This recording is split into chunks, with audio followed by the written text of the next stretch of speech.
Hello everybody, welcome to another video. Today is the 23rd of September, and I want to begin by looking at the city of Siversk because the Russians are closing in on it at a pretty fast pace now, both on the northern and southern flanks.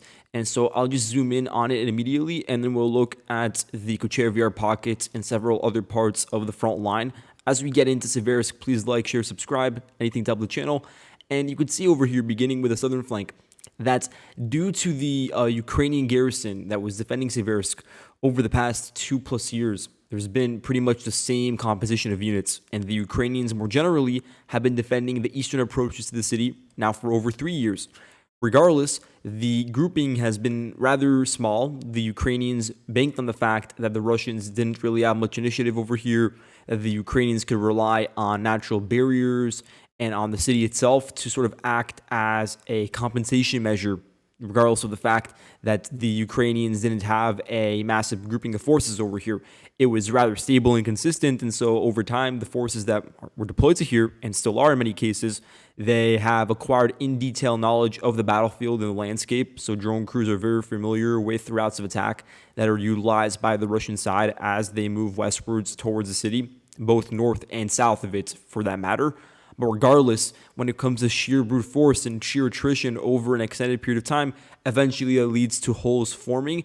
And some of the most gaping holes would be along the southern flank of Siversk, naturally, because the obvious Ukrainian objective would be to stave off attacks coming from the eastern flank to prevent any sort of frontal assault that could overrun the city. And in recent months, the Russian side has pursued this effort to take over Kostyantynivka, from there to try to reach the northeastern approaches to the city. And so a lot of emphasis was placed by the Ukrainian defensive garrison on holding on to those choke points. And then recently, with the capture of Kucheriv and Zaporizhia, the 81st Air Mobile Brigade deployed to defend in those particular regions with a lot of support from the 54th Brigade. And so the southern flank of Siversk, the defensive activities over there have largely been relegated to the 10th Mountain Assault Brigade. But even that unit is not deployed over here in its entirety. At least one of its battalions is defending in the Kupiansk direction on the eastern bank of the Oskil River. So you only have the 108th Mountain Assault Battalion fully deployed in this particular region, and so they're the ones currently holding on to the village of Zvanivko. And for years now, they've been doing most of the heavy lifting when it comes to keeping the Russians at bay near Mykolaiivka, the Bakhmutovka River Valley, and then this gradual Russian push, clearing out individual dugouts and interconnected defensive works from Vesale all the way up northwards.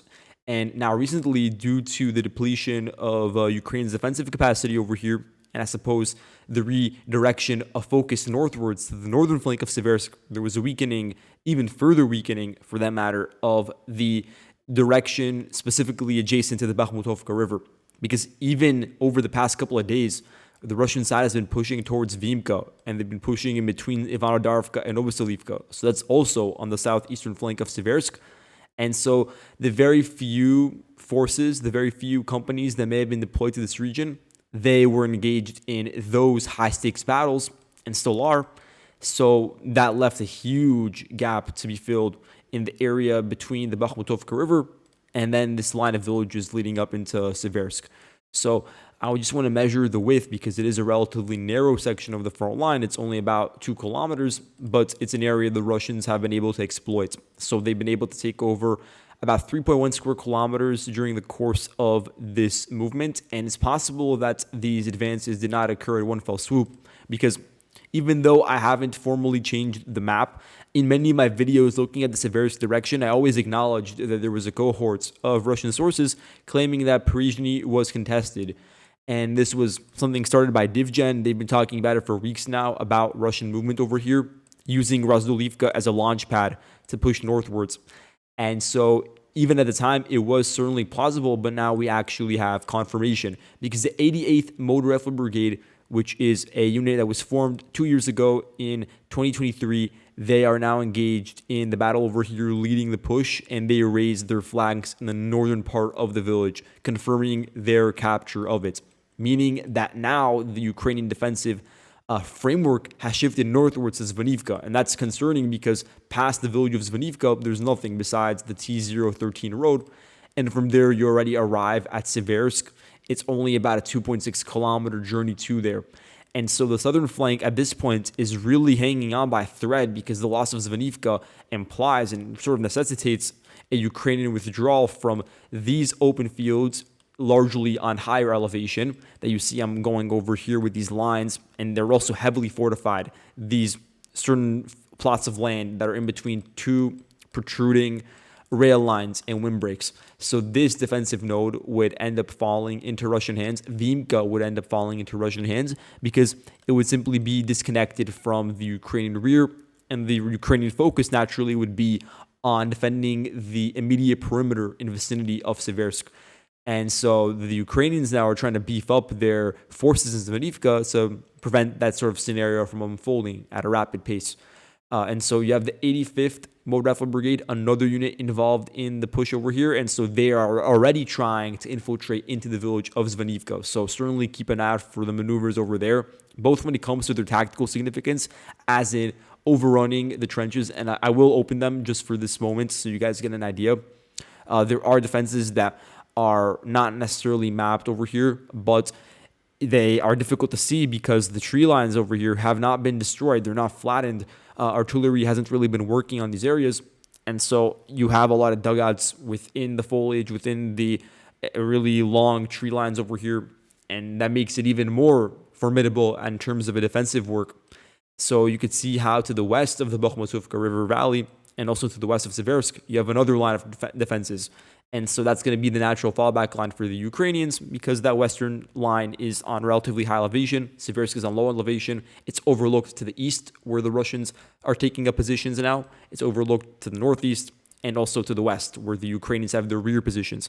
And so defending within Siversk itself while not having control over the immediate perimeter to the east in this particular case, it becomes extremely difficult and only compounded by losing the southern flank as well. So let's look at the northern flank for that matter, because this is where we're seeing more momentum. So you can see that the Russian side has been able to take over 17 square kilometers. And again, I don't believe this happened in one immediate push, but there was a massive information lag when it came to like videos being geolocated or reports confirming that the Ukrainians were pushed out of this pocket or cauldron in between this pond over here in western Verkhovno-Kamyansk and Serebryanka. There was no confirmation of the Ukrainians being pushed out. For all I knew, the 81st Air Mobile Brigade still had some small squads operating in these small dugouts or in these tree lines over here that are on the southern outskirts of Serebryanka in particular cases. And so it appears as if the Russians, over the course of really the summer, the entire summer, and going into August, they were engaged in this campaign of systematically uprooting every single individual Ukrainian position over here and ensuring that they can no longer mount an effective defensive campaign within this region that I'm showing you guys over here. It's a bloated region that is not anchored around any particular village, which is why it's actually very impressive that the Ukrainians were able to hold out for so long. But you can look at it over here. You have a vast swath of tree lines, and then a couple of these other sort of rugged features. You have some gullies and ravines, and so those regions are also very formidable when it comes to holding out and dragging out fighting. And they had a direct link to Siversk itself, which is why they were able to continue with those efforts for so long. But at this point in time, especially due to the strengthening of the flank around Serebryanka, it became impossible for the Ukrainians to continue with their resistance, and so they were naturally squeezed out, and this provided an opportunity for the Russian side to pounce along this northeastern flank of Siversk and cross over some of the trenches built over here, because yes, the Ukrainians did anticipate an attack coming from this direction. They built some layers of defense, perhaps not as dense as the direct eastern approaches to Siversk, but they are still very noticeable on satellite imagery. So nonetheless, there simply wasn't enough manpower to prevent a Russian infiltration and to allow the Russians to pour through some of these areas. It appears as if the line of defense was rather porous over here, that there weren't men on the ground to repel the assaults. And so the Russian side at this point in time, based on geolocated proof, they've been able to infiltrate into mine number 6 and to the Promadanchik substation, which is another installation in this region just to the north of Siversk. You can see over here on September 23rd, the Apache Strike Group, a drone unit associated with the 81st Brigade, dropped grenades onto a chimney within mine number 6 and onto other buildings in this region, implying that the Russian forces have been able to already take it over. And that's important because they've been able to establish an anchor with some underground component and also a lot of these strong structures that can endure assaults and targeting from drones, meaning there's going to be a frontline position that can be used to expand upon. And it's anchored to the road, meaning that the Russians can now perhaps employ motorcyclists, and even if they don't, they can advance on foot in small squads and begin infiltrating into the northern outskirts of Siversk. And they've already been able to bypass the defenses over here, and there aren't any other major defense lines built around the sort of northernmost chunks of the city. And so a lot of those really in-depth fortifications were never really utilized by the Ukrainians in earnest. The Russians were kept at bay to the east in the buffer zone, and then they quickly were able to surpass the defenses without much fanfare at all. Now, this also is concerning for the Ukrainians, not just because Siversk itself is now in extreme danger, along with all the positions to the south like Zvanivka and Vimka, but because there's now an opportunity to continue pushing westwards, reach the Bakhmutovka River line, and Dronivka is also on the chopping block. Now, a lot of the Ukrainian forces that were either operating north of Siversk or in the Serebransky forest, they've begun to coalesce around Dronivka or near some of the botanical gardens, recreational parks over here. So those areas now are rather abundant in Ukrainian reinforcements. So they're trying to organize an effective defense line around this area. So I would say that essentially everything to the east of Dronivka is also in significant peril and will be difficult to retain control over because there simply isn't any major node for logistics that's nearby that can serve as a steady stream of communication. Dronivka itself is at the forefront, I would say. Now, in Yampil, there are also reports of a Russian advance, both to the east and to the north, along what can't even be referred to as the Serebransky forest. It would more aptly be called the Zherbets forest in this region. But again, these reports are not confirmed. We don't have enough footage to back it up. But yes, there's certainly a campaign now, especially by some Russian DRGs, to begin seeping into Yampil, especially eastern Yampil. And it's being done largely from the east, but also some are coming in from Torska, crossing over the river in some of the more exposed positions and taking advantage of the vast foliage to bypass Ukrainian aerial reconnaissance. As a final note about Siversk, this advance by the Russians amounts to about 7 kilometers westwards. So regardless of whether it happened in one night or not, this consolidation that's now been finalized based on this proof over here is still rather significant when it comes to the sort of penetration that was achieved. Now let's look at the situation to the south. I want to look at Kostyantynivka because we can see over here a couple of advances, and I'll shut off the fortifications now. So we have this geolocation from September 22nd of the Vartovy drone units, which is attached to the 36th Marine Brigade. They conducted FPV strikes onto Russian vehicles and soldiers that were located south of Pratichny. So this yet again confirms to us that 1.24 square kilometers of territory was taken over, that the salient to the east of Pratichny, that is also pretty close to the Donbass Canal, continues to fall at a rapid pace. And we've seen this manifest numerous times over the past couple of weeks, that Ukrainian pockets are able to hold out for so long. They have this ability to just absorb assaults from all directions for an extended period of time. But then once there is an exploitation along the flanks, and it really begins to hit at the core of the cauldron, that's when the entire thing begins to fall down like a house of cards. And we've seen this with a lot of cauldrons that the Ukrainians have, especially ones that are not anchored around a permanent settlement or a permanent fortification node. In this case, the major salient to the east of Pratichny extended from Pratichny itself, its eastern outskirts, all the way to some of these forested lines on the border with the Donbass Canal to the southeast. Now, there was very little connectivity, and each squad that was, operating within these fortified posts was sort of in their own island. And yes, they were able to endure those assaults and prevent frontal assaults for a very long time. But eventually, due to the weakening of the flank over here, the sort of connecting point, the umbilical cord, if you will, between Kostyantynivka to the rest of the salient over here. At that point, the Ukrainians realized that they had to fall back and they had to consolidate their forces in an area that's a bit more compact. So that's what they did by falling back to this quarry, into this forested area over here. But even that's not enough, as the Russians now have been able to cut off the corridor and shave it off so it's only about 1.1 kilometers in width. So yet again, I expect the entirety of this pocket to fall. And at that point, you're going to have a connection, an actual bona fide connection between the Russian garrison in Kucheriv Yar and the ones that are squaring up for an assault onto Kostyantynivka. So they are going to be more unified, and there's going to be much more movement on the western bank of the Donbass Canal, and that will certainly threaten Predichny. For one, the Russians are already rather present, rather seeped into the Yagoda gardening cooperative. They have been for over a week now, and they're beginning to expand their reach, although it's not confirmed, to the western edge of the dachas. And so they are already beginning to make moves in that regard. Now, there are a couple of other updates from here. First of all, the Russians have been able to cut off the Kucheriv Yar River, and in the process, the road that runs along it. So there are two videos from Plashivka indicating Russian advances. Here you have the Predator Police Brigade. They conducted FPV strikes and grenade drops onto vehicles and infantry as they made their entrance into Plashivka and to the west of Envelop. Moreover, you have the 107th Territorial Defense Brigade,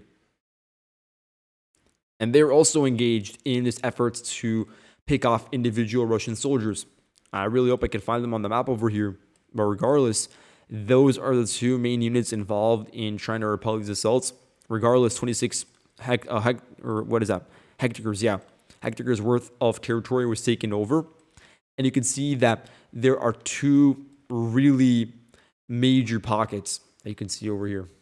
You have one that's to the east of the rail line in the Kucheriv Yar River, and this serves as a pressure valve on the Livka, which is important because it serves as an organization point and dispersion point for a lot of Russian squads. And then you have this other salient that is very narrow in certain portions that still is utilized by Ukrainians in order to exert pressure onto Toretsk, because Toretsk is also the origin point for a lot of Russian assault groupings, for a lot of armored vehicles that want to branch out. And so having an outpost, especially along a higher position like a Terrakon, is able to sort of degrade the effectiveness of those offensive mobile units. At the same time, the Russians are beginning to enter into Klemenbek. The southern parts of Klemenbek are currently contested as the Russians are expanding past Kostyantynivka. So there's now a new rejuvenated effort to cut off the Klemenbek pockets, and some of the excess portions of the pocket in open fields are currently being seized, like this one over here, 35 hectares taken over. Moving on, I want to give you guys clarification on the Kucheriv Yar pockets. This is the most ambiguous parts of the front line. And I made adjustments, not because the Ukrainians over the past 2 days actually did take over these particular pieces of territory. They are in control of it, but I would dispute that it happened over the past 2 days. It's been going on since around September 15th, some of these movements. So by now it's been 8 days. You could see that past Nikhanarivka, the Ukrainians have been able to expand into a lot of forested plantations because Nikhanarivka is abundant in them. And using that as a route for movement, they've been able to avoid Russian detection and get very close to Mayak from the west, or to Boykivka from the northeast. So you can see those are the general vectors of attack, and I'll mark that with blue for you guys. Near Boykivka, this is something mentioned by Radov, and they've been talking about it for several days. The Ukrainians are getting very close and already have accumulation points. Actually, today there was also an attempted assault onto Zaporizhia, and Radov mentioned this, that they ran along this particular tree line and that the Russians were able to repel it. But the mere implication of an assault near this town, it does indicate that the mantle shifted, that the gray zone may be larger than we anticipate, and that the Ukrainians are able to move forces into areas that would have been regarded as safely under Russian control. So I've adjusted the map to reflect these realities, to reflect the fluidity of the front line, but it's not sufficient. I believe I'm going to have to do a bit more work to get the most lucid understanding of what's going on. So this appears to be one route being taken. This route from Nikhanarivka to Boykivka and over Toretsk, which is important because this is a crossing point for the Kazani-Toretsk River, and you have a lot of the roads that pass across over here. And this salient that, you could see over here on the map, I'm going to mark it with this rectangle. It's absolutely crucial to Russia's plans going forward for Pokrovsk and Mirnorod. They use it as the sort of point by which they are able to exert pressure on Rudinsk, and then from there to eventually cut off the northern flank of Pokrovsk. So having that option and then having the ability to station forces that can cut off the roads coming in from the north, it puts a major stranglehold on Pokrovsk. And so the Ukrainians, or rather the Russians in this case, really built up their forces on the western bank of the river in this case, even though it may be difficult when it comes to resupplying them. They were aware of those constraints because you look at the eastern bank of the river and you look at how rural it is in nature. The nearest major supply points could be Herdivka, which is near the front line, and then Ocheritina, which is also rather disconnected from the current line of contact. So either way, the logistics situation is difficult, and there are a lot of open regions, not just open regions, but also a lot of forested regions that can be exploited by the Ukrainian side for these sort of pointed infiltrations. So that was an example of something that happened in Kostyantynivka, and we don't have enough satellite imagery actually that shows, based on fire maps or based on craters, that there are clashes going on in this region, which is why I'm not going to make any definitive statement about the Ukrainians entering into or occupying territory in settlements. It's one thing to acknowledge that there may be movement in fields nearby on the outskirts, but I'm not going to change the classification of any of the settlements until we get more concrete proof. And I'd say the most concrete proof we have received so far is this video from September 23rd. It's a video from Scala units from the 425th Scala, and we have them actually over here on the map, the Scala Assault Regiment. So its 2nd Assault Battalion was involved in this particular attack, and there was a debate as to whether the vector of assault used by the Ukrainians came from the north, from the town of Volodymyrivka, or from the west, from Kostyantynivka, because it could be from either side, to be honest. We know about the momentum coming from Kostyantynivka, but then that would imply that the Russians entered to Boykivka, or not the Russians, but Ukrainians were able to take it over and then cross over the river and then enter into Novotoretsk. So it's also possible that there was a concerted effort to attack from Volodymyrivka. Over the past 2 weeks, Ukrainian sources have been claiming that they amassed a large grouping of forces for a counterattack along this specific vector. 225th Assault Regiment, for instance, claimed that they took back Pankivka, and some Russian sources like Redov also claim this is the case. Although we received geolocations past that point of Russian forces that were assaulting areas that are in between Pankivka and Volodymyrivka, which is why I've personally been hesitant about making any sort of changes to the demarcation line. Although, yes, it's certainly possible that in the time since September 15th, over the past 8 days, there has been a renewed Ukrainian push to enter into Pankivka and clear it up. It's a rather small hamlet, and so it wouldn't be the most far-fetched insinuation. But I'm not going to change it without direct evidence.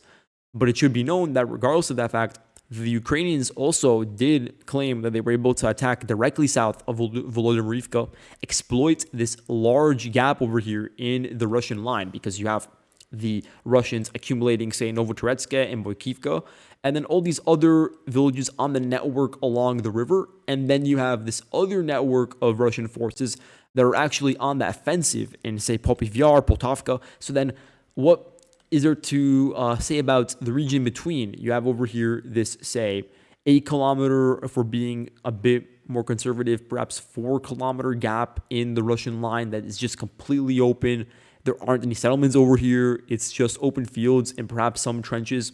Let's turn on the trench map actually so we get a clear understanding. But yeah, there do appear to be some trenches over here, which the Russians did overrun, but they could easily be infiltrated by the Ukrainians and then utilized for the purposes of branching out towards Russian villages. And that would be the goal, to isolate Russian villages that are important for logistics across the river, and thereby, first of all, create a thorn in Russia's back in order to force them to divert forces. But then what would actually make that offensive successful would be to cut off this salient up until Kucheriv Yar in its entirety and meaningfully threaten the rest of the Russian groupings that are located to the west of the Kazany-Terets River. That would actually justify the extent of Ukraine's redeployment to this region, meaning the river line along the Kazany Turets river, of course, from Volodymyrivka to Turetsk, because we've seen a significant, a gargantuan actually, redeployment of Ukrainian forces to this particular area, this particular corridor. And we can measure it actually in its size over here. So even in recent weeks, this 65 square kilometer area has been beefed up with the addition of the 95th Air Assault Brigade, which is now operating in this region. Previously was defending in the western parts of Sumy, then in Yunikivka, and now it's been moved since September 17th to this sector. And it's just going to be reunified with all the other air assault units that have already been present for the past couple of months. Moreover, the 33rd Mechanized Brigade, now deployed over here as well, previously operated in the direction of Novopavlivka in Dnipro Oblast, but for the past 2-3 months has not really done much when it comes to attacks on the ground. So they've received a necessary amount of recuperation. So now they can be involved in a lot of the heaviest frontline engagements.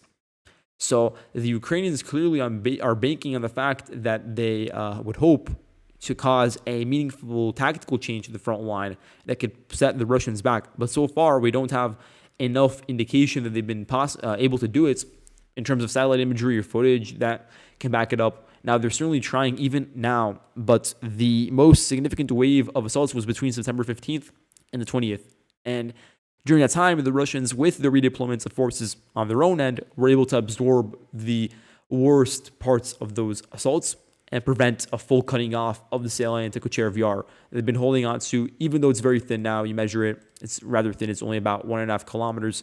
The fact that they've still held on to it is really important to note. And at the same time, there is an attempted assault by, I believe, the 4th National Guard Brigade and maybe also the 14th to take over these dachas to the east of Vilnius. So that's just another area where we're seeing a bit of movement.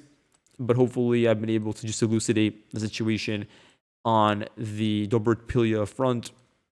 Let's begin over here with the Ivanivka direction, because this is interesting. The Russians have been able to take over the eastern approaches to Zeleny High and also cross over the Vovcha River. So the capture of 2.7 square kilometers was verified based on this video from September 23rd of the Black Sea Lions drone group, which is a part of Battalion Number 2 of the 37th Marine Brigade. They conducted FPV strikes onto individual Russian soldiers as they crossed over and entered into the first houses of Ivanivka, which is a rather large settlement over here. It serves as a center of gravity for the Ukrainians. They can use to continually cross over the river and seep themselves into forested patches and into Zeleny High, which is a part of why the Russians are trying to take it over. They want to remove that ever-present threat. Moreover, the possibility of taking Ivanivka in part or in whole would give the Russians their first major base or major linchpin across the river that can be used to then hook to the east and focus on Novopavlivka. And the Ukrainians, this entire time, they've been really anticipating an assault on Novopavlivka coming from the east or from the south or from even the northeast. But imagine an assault coming in from the west. That would be something that, from a fortification standpoint, perhaps they are prepared to absorb, but in terms of manpower, in terms of their dispersion of forces, it's not necessarily something that they've been able to keep in mind recently. And so that's something interesting to look at in the future, but it's very premature. First, we need to see whether the Russians can actually retain control over this eastern part of Ivanivka and expand it, because they were unable to do so in Filia, which is a bit smaller. It's actually way smaller in size. And it's actually a bit closer to Novopavlivka. Now, when it comes to the Zaporizhia-Dnipro border, we're just seeing continuous Russian advances over here, and we're going to see a lot more because a lot of these salients that are not anchored around any particular settlements, they're also in the process now of falling. It's simply going to be untenable for the Ukrainians to continue holding out in those particular regions. So let's look at it. 3 polygons. First of all, to the east of Sipove, the Russians are already making inroads, taking over 2.3 square kilometers of territory. They're using Berezhove as a forward operating post, and they've been able to squeeze the Ukrainians out of a lot of tree lines that they were previously holding on to. So Stepove is now in the crosshairs, both from the east and the south, because Kalinivsk has been taken over. This is due to the joint efforts of the 5th Guards Tank Brigade and the 37th Motor Rifle Brigade. You could see that they captured 6.7 square kilometers of territory running along the town itself, and then also some of the nearby ponds.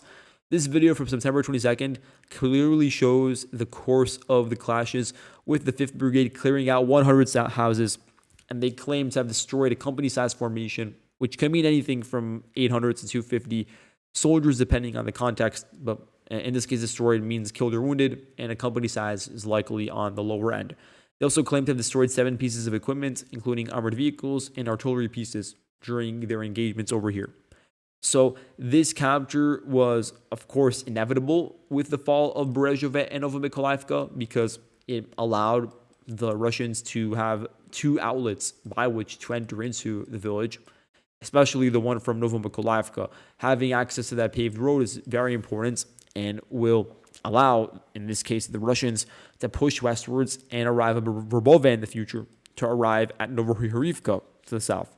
Sapove itself is also a hamlet that's isolated from the rest of the Ukrainian garrison over here, meaning that it's going to be difficult for them to stave off attacks once the Russians actually are able to seep into the village itself, especially given its very small surface area.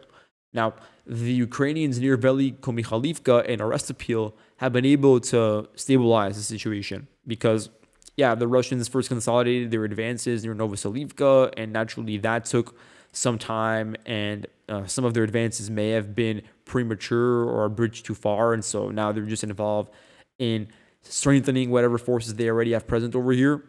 Now, the Ukrainians, they have access to this major settlement on the northern end of the river, and so they're building off of there a large defensive formation, and some of it spills over to the southern end of the river in Arestopil.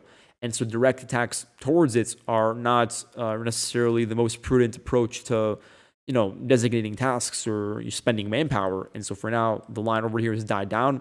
What will happen, though, is that this salient that you see between Ternove and Sosnivka will be rendered superfluous and cleared out by the Russian side, meaning there's going to be far more efficient movement between these 2 centers of gravity for the Russian assaults. Looking at Novomykolivka, we have over here another salient or another outstretched pocket of Russian forces, or that the Russian forces are taking over from the Ukrainians. 6.85 square kilometers of territory, and the push horizontally is about 3.5 kilometers. Diagonally, the advance in Kalynivsk is about 4 kilometers, or a bit more even. And you can see how this advance north of Nova Ivanivka allowed the Russians to take over some major forested patches, some tree lines near this pond as well. And so the groundwork is being set up for an assault on Novohirivka. And you can imagine what that would mean. It would necessitate an attack from Novoivanivka. It would then lead to another salient being formed between Novohirivka and Kalynivska. And then from there, you'd have the Russians preparing for an all-out assault towards the Yancho River line. And that would include overrunning the trenches that are defending the eastern approaches to the river line, which do exist. There are defenses. They're not formidable, but they are contiguous and they are noticeable, I would say.